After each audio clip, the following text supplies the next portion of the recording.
जंतर मंतर पर छात्र डटे हुए हैं। छात्र अपनी मांगों पर अड़े हुए हैं और उनका साफ कहना है कि जब तक शिक्षा मंत्री धर्मेंद्र प्रधान का इस्तीफा नहीं होता तब तक वो पीछे हटने वाले नहीं हैं। इस बीच आज यानी 25 जुलाई का दिन इस पूरे आंदोलन के लिए बेहद अहम माना जा रहा है। खबर आ रही है कि आज सरकार और सीजेपी के बीच तीसरे दौर की बातचीत हो सकती है। अगर आज की बातचीत में कोई हल निकला तो ठीक, वरना छात्र आर पार के मूड में हैं और उन्होंने सीधा संसद मार्च पार्ट 2 का ऐलान करने की तैयारी कर ली है। दूसरी तरफ प्रधानमंत्री नरेंद्र मोदी का एक नया अंदाज देखने को मिला है। पीएम मोदी ने सोशल मीडिया के जरिए सीधे छात्रों से जुड़ने की कोशिश की है। दरअसल गुरुवार देर रात पीएम मोदी ने एक सेल्फी वीडियो पोस्ट किया था जिसमें उन्होंने छात्रों को भरोसा दिलाया था कि नीट पेपर लीक जैसी घटनाओं पर सरकार चुप नहीं बैठेगी और कड़े कदम उठाएगी। उन्होंने साफ कहा कि पेपर लीक कोई मामूली बात नहीं है। उस वीडियो पर युवाओं का जब जबरदस्त रिस्पॉन्स आया तो प्रधानमंत्री नरेंद्र मोदी ने शुक्रवार को एक और वीडियो पोस्ट करते हुए कहा, थैंक यू फ्रेंड्स। बताया जा रहा है कि हाल ही में हुई कैबिनेट बैठक में पीएम मोदी ने अपने मंत्रियों को भी सलाह दी थी कि वे सोशल मीडिया खासकर इंस्टाग्राम पर एक्टिव रहें, क्योंकि देश का बड़ा युवा वर्ग वहीं मौजूद है और सरकार को उनसे सीधा संवाद बनाना चाहिए। पीएम मोदी ने शुक्रवार को जारी वीडियो में क्या कुछ कहा, आइए सबसे पहले आपको सुनाते हैं, फिर बताएंगे पीएम मोदी के इस वीडियो पर यानी कि इस रील पर सीजेपी का क्या पलटवार सामने आया है। Thank you friends. कल देर रात आपसे मिलने का मौका मिल गया। मेरे जो वीडियो पोस्ट किया था उसको जिस प्रकार से आपने रिस्पॉन्ड किया, सकारात्मक सुझाव दिए, थैंक्स टू एवरीबॉडी। ये आपका प्यार बना रहेगा, हमारा नाता और अधिक सक्रियता से जुड़ता रहेगा। थैंक यू दोस्तों। दूसरी तरफ लद्दाख के मशहूर एक्टिविस्ट सोनम वांगचुक को लेकर भी माहौल गरमाया हुआ है। 26 दिनों तक अनशन पर बैठने के बाद सोनम वांगचुक ने गुरुवार आधी रात को केंद्रीय मंत्री जेपी नड्डा से मुलाकात के बाद अपना अनशन खत्म कर दिया था। लेकिन अनशन टूटते ही उन पर सवाल उठने लगे और कुछ लोगों ने आरोप लगा दिया कि वांगचुक ने सरकार के साथ कोई डील कर ली है। इन आरोपों से नाराज होकर सोनम वांगचुक ने शुक्रवार देर रात एक वीडियो जारी किया। उन्होंने काफी गुस्से में कहा कि क्या 26 दिनों तक अनशन करने के बाद भी उन्हें अपनी ईमानदारी साबित करनी पड़ेगी।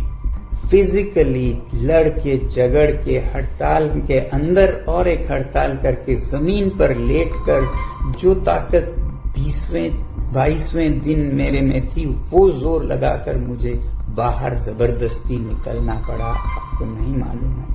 Ask them to arrest me. I'm a free citizen. Ask them to arrest me. Yes, arrest me. What is this keeping me for 3 hours here on 25th day of my hunger? You all are harassing me. Yes, you. If I die of stress, it will be your responsibility. What does it want? आप लोगों को बदतमीजी कर रहे हो, order है क्या? हाँ? Please open. I'm going. Arrest me if you want. दोस्तों, ये वीडियो मैं थोड़ा दुख और थोड़ा हैरानी, थोड़ा गम और गुस्से के साथ बना रहा हूँ। अपने भाइयों और बहनों के छात्रों के लिए 26 दिन भूखा रहने के बाद, जिसमें कि मेरे 11 किलो शरीर खत्म हो चुका है, मसल्स चले गए हैं, ऑर्गन और दिमाग पर इरिवर्सिबल डैमेज लगभग होने के कागार पर पहुंचा है, और वो भी लद्दाख की कड़कती ठंड से दिल्ली की तपती धूप में बैठकर ये सब करने के बाद क्या मुझे किसी से कैरेक्टर सर्टिफिकेट लेनी होगी कि मेरा अनशन कितना पवित्र था? मैंने तोड़ा तो किसके हाथों तोड़ा, उसके हाथों क्यों तोड़ा, इसके हाथों क्यों नहीं तोड़ा, क्या डील हुआ, क्या सौदा हुआ, ये सब मुझे जवाब देना होगा। मैं कल से अब तरल लिक्विड फूड ले रहा हूँ, पी रहा हूँ, तो थोड़ी सी शरीर में जान आई है।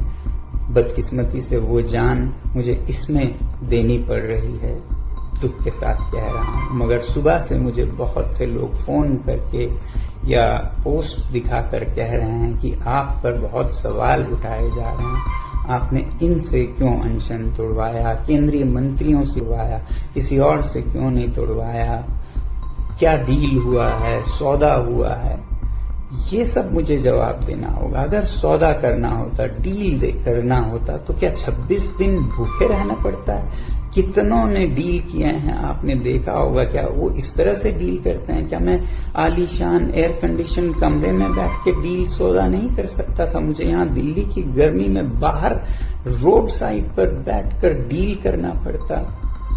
धिक्कार है ऐसे देश पर जिसमें ऐसे दिमागों की उपज होती है, जिसमें से ऐसे नीच ख्यालात निकलते हैं। अब बात करते हैं दिल्ली के जंतर मंतर की, जहां छात्र लगातार डटे हुए हैं। पीएम मोदी के वीडियो और सरकार के आश्वासनों के बावजूद प्रदर्शनकारी पीछे हटने को तैयार नहीं है। छात्र संगठन सीजेपी का साफ कहना है कि धर्मेंद्र प्रधान के इस्तीफे से कम उन्हें कुछ भी मंजूर नहीं है। पीएम मोदी के रील और वीडियो मैसेज पर भी छात्रों का रुख काफी सख्त है। जंतर मंतर पर प्रदर्शन कर रहे छात्रों और सीजेपी का कहना है कि सिर्फ सोशल मीडिया पर वीडियो डालने से काम नहीं चलेगा। जब तक शिक्षा मंत्री इस्तीफा नहीं देते और ठोस कार्रवाई नहीं होती, बैठकों का कोई मतलब नहीं है। धर्मेंद्र प्रधान का इस्तीफा, उसको लेकर कभी तक कोई ठोस डिसीजन नहीं आया है। बल्कि जो हम कल मेन स्ट्रीम मीडिया पे देख रहे थे कि सूत्र कह रहे हैं कि प्रधान जी इस्तीफा नहीं देंगे, तो अगर प्रधान जी इस्तीफा नहीं देंगे तो बता दीजिए, फिर इस तरह की मीटिंग्स का कोई मतलब नहीं है। फिर हम जो है आगे की हमारी जो भी रणनीति रहेगी उस पर काम करेंगे। आप लोगों ने 2 दिन का अल्टीमेटम कहा था कि फिर से हम एक कॉल करेंगे, कॉल होगी वो बड़ी कॉल होगी, आप लोग भी तरफ से कहा गया। नहीं, बिल्कुल, अगर आप सरकार एकदम हट पर बैठी है, जो पूरे देश को सिर्फ धर्मेंद्र प्रधान का इस्तीफा चाहिए, और आप कह रहे हैं कि इस्तीफा नहीं देंगे, वो तो आसान काम है। अरे भाई, आसान काम है तो आसान काम पहले करो, मुश्किल काम बाद में करना। लेकिन अगर सरकार इस तरह से अपना रवैया रखेगी तो फिर हमें भी टफ डिसीजन लेने पे मजबूर होना पड़ेगा। नहीं, अब मोदी जी रात पड़े रील्स बना रहे हैं तो मतलब जरूर दिक्कत हो रही है सिस्टम में, कुछ तो चीजें बदल रही है। मोदी जी को समझ में आ गया है कि युवाओं का गुस्सा बहुत ज्यादा बढ़ गया है, और मेन स्ट्रीम मीडिया जो शायद दिखा नहीं रही है, वो गुस्सा अब इंस्टाग्राम पे दिख रहा है, इसलिए मोदी जी को रात पड़े रील्स बनानी पड़ रही है। लेकिन मोदी जी, रील्स बनाने से नहीं होगा। जो आप स्ट्रिक्ट एक्शन की बात कर रहे थे, वो स्ट्रिक्ट एक्शन लीजिए, और स्ट्रिक्टेस्ट एक्शन है धर्मेंद्र प्रधान का इस्तीफा, वो करिए। उसके बाद आप रील्स बनाइए, कोई दिक्कत नहीं है, हम भी आपकी रील्स शेयर करेंगे। मीडिया रिपोर्ट्स में दावा किया जा रहा है कि आज सरकार और सीजेपी प्रतिनिधियों के बीच तीसरे दौर की बातचीत हो सकती है। सूत्रों की माने तो दोपहर 3:30 बजे केंद्रीय मंत्री जेपी नड्डा और जितेंद्र सिंह छात्रों के प्रतिनिधियों से मिल सकते हैं।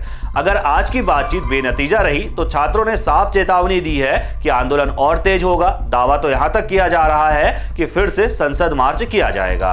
इसी संभावित मार्च को देखते हुए दिल्ली पुलिस ने जंतर मंतर के आसपास सुरक्षा बेहद सख्त कर ली है। लोहे के बड़े बड़े बैरिकेड्स लगाए गए हैं, जिन्हें भारी जंजीरों और वेल्डिंग से जोड़ा गया है। इतना ही नहीं, सुरक्षा कारणों का हवाला देते हुए डीएमआरसी ने 25 जुलाई सुबह 7:30 बजे से जंतर मंतर के आसपास के करीब 18 मेट्रो स्टेशनों को अगले आदेश तक बंद कर दिया है। दूसरी तरफ चौतरफा दबाव के बीच केंद्र सरकार ने पेपर लीक रोकने के लिए सख्त कानून बनाने की दिशा में कदम बढ़ा दिए हैं। केंद्रीय कैबिनेट ने एक नए संशोधन विधेयक के ड्राफ्ट को मंजूरी दी है, जिसके तहत संगठित पेपर लीक के मामलों में 10 साल तक की जेल और 10 करोड़ रुपए तक के भारी जुर्माने का प्रावधान किया गया है। साथ ही मामलों की तेजी से सुनवाई के लिए फास्ट ट्रैक कोर्ट बनाने की भी योजना है। हालांकि 20 जुलाई के प्रदर्शन के दौरान चोटिल हुए छात्रों का मुद्दा भी अब तक गरमाया हुआ है और छात्र लगातार न्याय की मांग कर रहे हैं और जंतर मंतर पर डटे हुए हैं। अब देखना यह होगा तीसरे दौर की बैठक से कोई समाधान निकलता है या फिर जंतर मंतर से संसद तक छात्रों का यह आंदोलन और उग्र रूप लेता है। आपको क्या लगता है, क्या धर्मेंद्र प्रधान को इस्तीफा दे देना चाहिए या फिर मोदी सरकार कानून बनाकर सख्ती दिखा रही है, इस्तीफे की जरूरत नहीं है? अपनी राय कमेंट में जरूर लिखिएगा। बाकी देश दुनिया की सभी खबरों को पहले पाने के लिए चैनल को सब्सक्राइब करना ना भूलिएगा।